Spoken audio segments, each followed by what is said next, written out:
يبدأ البرلماني حياته كسائر الناس، زعطوطا صغيرا يأكل ويلعب ويلهو بأنفه، مستهلكا للحفاضات وشافطا للمميات، ثم يشتد عوده شيئا فشيئا فيبدأ بالخروج والدياحة.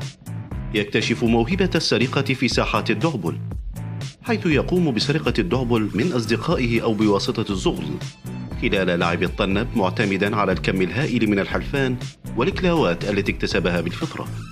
يقول الباحث الأمريكي ديفيد موكلي المتخصص بدراسة حياة البرلماني العراقي: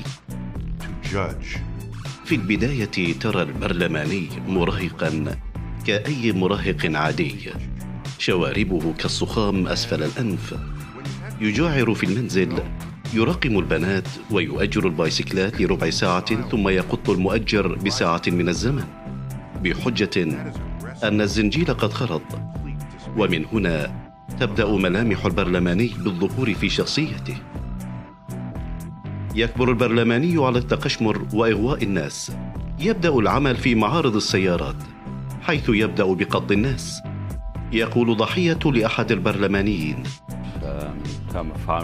لقد قشمرني، الويل له، لقد باع لي رأس الثور مقصوصة وحلف لي بأنها مكفولة من الدعامية إلى الدعامية. إن سر التميز لدى البرلماني هو كثرة القسم، أي الحلفان، ولأبسط الأمور. أقسم بالله العلي العظيم أن أؤدي مهماتي ومسؤولياتي القانونية.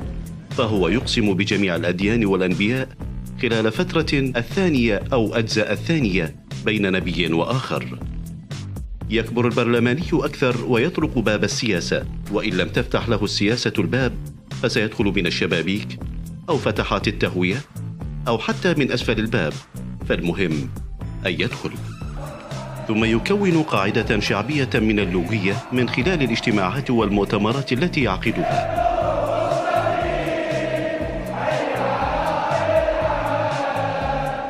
أو من خلال توزيع الصوبات أو البطانيات.